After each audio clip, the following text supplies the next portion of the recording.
Oke, Assalamualaikum warahmatullahi wabarakatuh. Langsung kita bahas materi selanjutnya, bilingualism and multilingualism.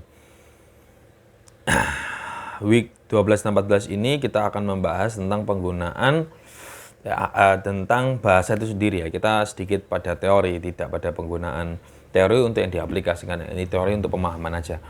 Bilingualism yaitu individual ability ya, to language variety. Jadi kalau kamu bisa bahasa Jawa dan bahasa Indonesia atau bahasa lain, mungkin bahasa Arab atau bahasa Inggris atau bahasa lainnya, kamu adalah seorang bilingual, bisa dua bahasa. But if you multilingual, I mean more than 5 language, itu berarti kamu bisa dinamakan multilingual.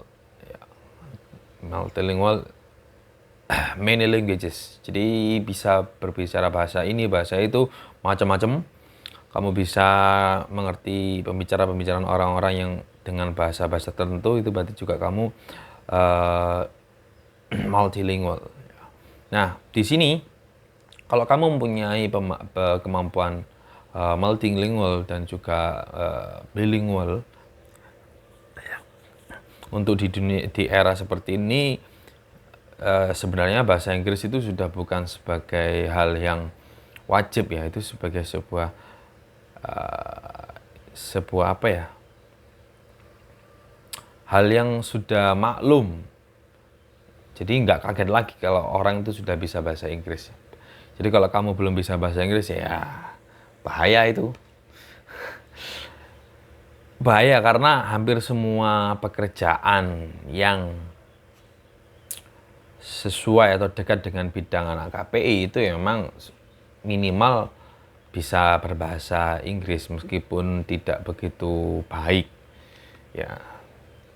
Kalau pasif itu sudah, kalau kemampuan bahasa Inggris pasif itu sejak zaman saya kuliah, Jawa Pos itu minimal passive English. Tapi hari ini kalau kamu masih mengandalkan passive English dan juga tidak punya sertifikat TOEFL, sertifikat TOEIC ya. TOEIC itu bagus, jadi kampus itu bagus ya, sudah menstandarisasi untuk bisa diterima bekerja tidak hanya di Indonesia gitu. Karena di Indonesia cukup TOEFL ya. Tapi kalau di luar negeri itu orang bekerja ya TOEIC gitu. Jadi bagus itu sudah menggunakan TOEIC. Tapi kalau kamu kalau penggunaannya bahasa Inggris akademik itu IELTS. Kalau TOEFL itu general, kalau TOEIC itu memang lebih pada pekerja. Di luar negeri itu dilihat TOEIC-nya gitu. Semakin tinggi nilai TOEIC-nya, berarti kamu dianggap lebih profesional daripada pengetahuan profesionalitas kamu lebih diakui dengan TOEIC itu, ya. So multilingual and bilingual itu that's one of the important factors ya for you, itu untuk apa ya? Untuk menambah nilai plus dalam CV kamu ketika kamu akan melamar pekerjaan nanti. Karena kembali lagi di mata kuliah psikososial-linguistik ini adalah untuk memberikan kamu sebuah nilai tambah pengetahuan bahasa, di mana pengetahuan bahasa itu sangat dibutuhkan dalam bidang komunikasi. Ya, kamu boleh mengesampingkan nilai pemahaman bahasa ini, tapi apa ya, dasar-dasar komunikasi itu ibarat masakan itu rempahnya nggak bagus gitu loh. Artinya bahannya memang nggak bagus. Ya meskipun cara memasaknya berkualitas, apinya, suhunya, terus memang tingkat kematangannya bagus, tapi memang karena bahan dasarnya tidak begitu bagus, bumbu-bumbunya nggak begitu bagus, ya rasanya nggak bisa maksimal. Jadi sama kayak kamu, misalnya kamu punya memahami teknik komunikasi yang bagus, tapi ternyata kamu tidak memahami kebahasaan linguistik yang memadai, akhirnya tetap tidak mengkilap lah, ya tetap tidak kelihatan enrich gitu. Jadi tidak begitu kelihatan penuh dengan rasa, penuh dengan kemampuan gitu. Oke, bilingual and multilingual. The next itu ada pemahaman lingua franca, ya. itu sebagai bahasa. Lingua franca itu kayak bahasa ibu atau bahasa umumnya. Jadi bahasa lingua franca dari bahasa Indonesia adalah bahasa Melayu gitu. Terus lingua franca, bahasa international lingua franca itu berarti lingua franca untuk internasional apa? Sementara ini bahasa Inggris, mungkin bisa ada nambah nanti Mandarin, mungkin bisa nanti nambah apa namanya? Deutsch ya, bahasa Jerman. Seperti itu, Deutsch. Sekarang sudah semakin banyak yang mempelajari itu, bahasa Jerman itu. Nah, lingua franca itu adalah language of wider community. Ya. Itu banyak speaker banyak orang mengucapkan bahasa itu.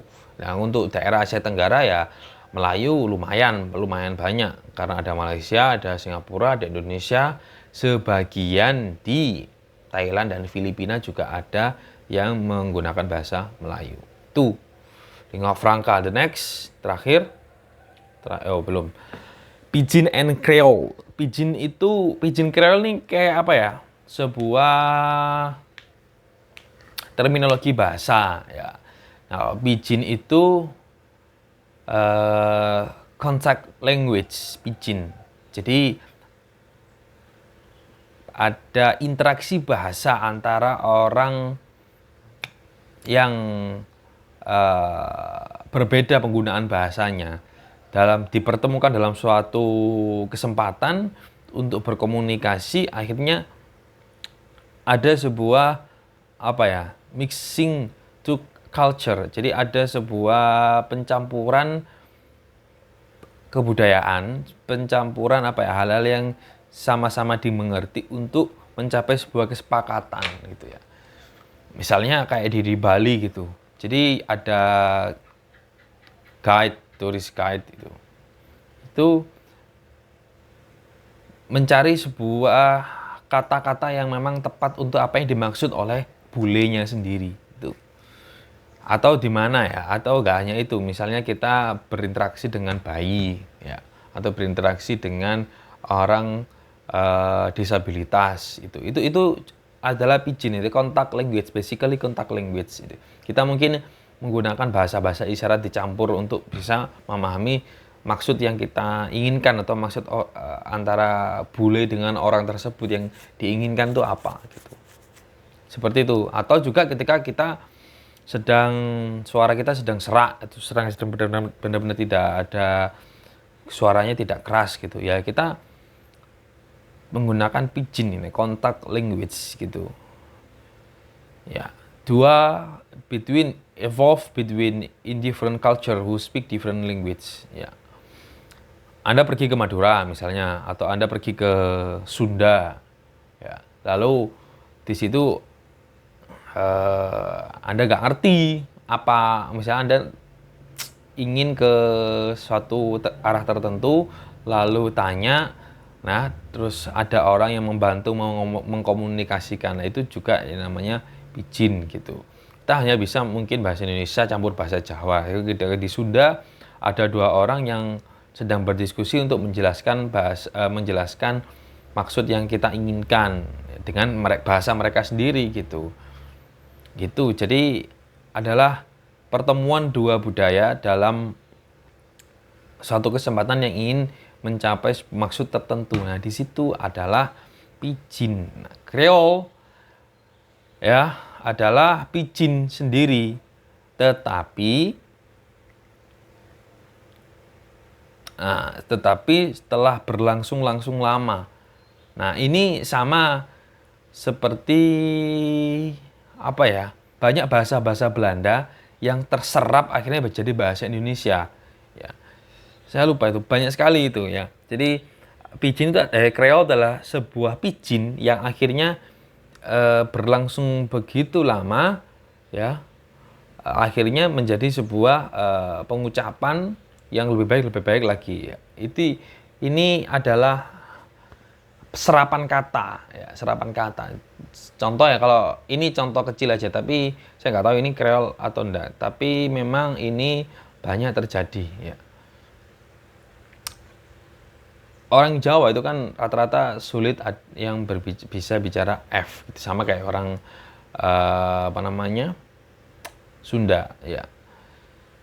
Nah, di Jombang di kota saya itu ada sungai namanya Van Hengel, sebenarnya Van Hengel. Tapi karena orang Jawa gak bisa ngomong V atau F gitu, akhirnya Panengel, Panengel. Jadi Kreol ini adalah sebuah pidgin yang memang sudah berlangsung lama, sebuah kondisi pidgin dua budaya yang sudah disepakati secara tidak langsung, disepakati atau digunakan, diucapkan oleh banyak orang secara tidak langsung menjadi sebuah Kreol sebagai hal yang sudah disepakati. Apa ya? Hal yang memang sudah biasa didengarkan, diucapkan. Nah, itu namanya Kreol ya. Nah, kalau nanti ada yang punya contoh yang lain bisa sharing ya di kolom komentar atau di grup ya. Kalau nggak ada pertanyaan mungkin bisa segera ditanyakan apa yang perlu ditanyakan, apa yang dibingungkan. Ada code switching, ada code mixing ya. Code switching itu adalah situation from one code to another. Jadi ada pencampuran bahasa. Jadi itu ada contohnya pencampuran bahasa kayak anak Jaksel yang kemarin-kemarin lagi rame di Twitter, penggunaan which is ya literally dan banyak hal lainnya, itu adalah namanya code switching ya.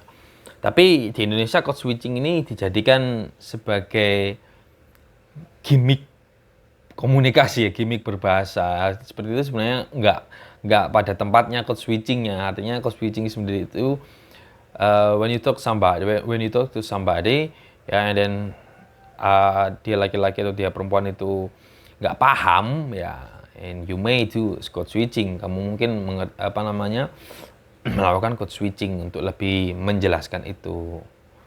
Ya, ini sama kayak di contohnya ini. Kamu sudah pulang, lah sing ngeterke sopo. Nah, itu.